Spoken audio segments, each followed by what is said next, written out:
Assalamualaikum. Hari ini bertemu lagi dengan Ibu dalam mata pelajaran fikih.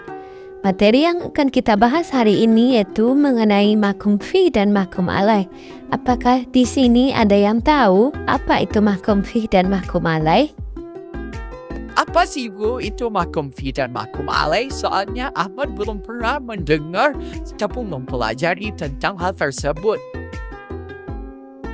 Baiklah, karena Ahmad dan anak-anak ibu yang lainnya belum ada yang tahu tentang apa itu mahkum fi dan mahkum alaih, akan ibu terangkan. Mohon diperhatikan baik-baik ya. Pertama kita bahas mengenai mahkum fi.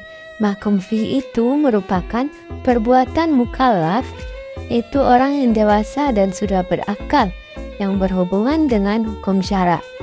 Singkatnya, mahkum fi itu merupakan objek hukum atau perbuatan hukum.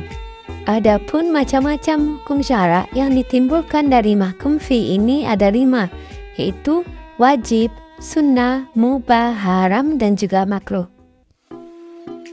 Agar lebih mudah untuk dimengerti, akan Ibu berikan contoh ya. Nah, di sini contohnya itu adalah ketika sudah masuk waktu maghrib, Ahmad pergi dengan ayahnya ke masjid untuk melaksanakan sholat maghrib berjamaah. Jadi, mahkum fi-nya di sini itu adalah perbuatannya, yaitu melaksanakan sholat.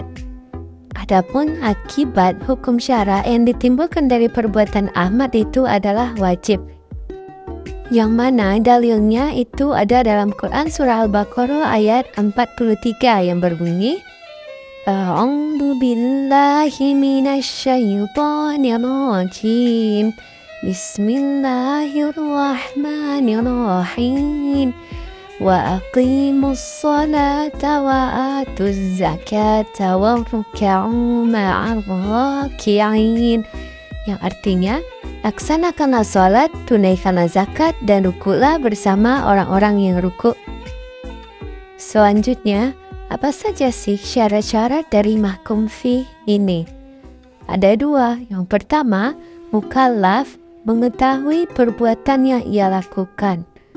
Yang kedua, mukallaf dapat mencerna dengan akalnya tentang hukum yang dibebankannya. Jadi, mukallaf itu harus sadar apa yang ia lakukan, dan ia juga mengetahui akibat hukum yang ditimbulkan dari perbuatannya tersebut.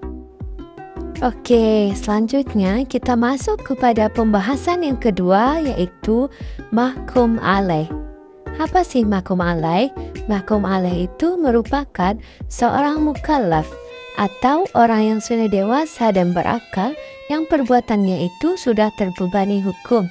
Dengan kata lain, mahkum alaih ini merupakan subjek hukum atau pelaku hukum. Kemudian, apa saja sih syarat-syarat dari mahkum alaih ini? Syarat-syaratnya ada 2. Yang pertama, telah mampu memahami tuntutan syara. Yang kedua, telah cakap berbuat hukum atau juga disebut dengan ahliyah. Jadi, intinya itu adalah mahkum alaih ini sudah berakal dan mampu membedakan yang baik dan yang buruk. Nah, jadi sedikit kesimpulan untuk pembelajaran kita pada hari ini tentang mahkum fi dan mahkum alaih. Mahkum fi itu adalah perbuatan hukum dan mahkum alaih adalah subjek hukum atau pelaku hukum.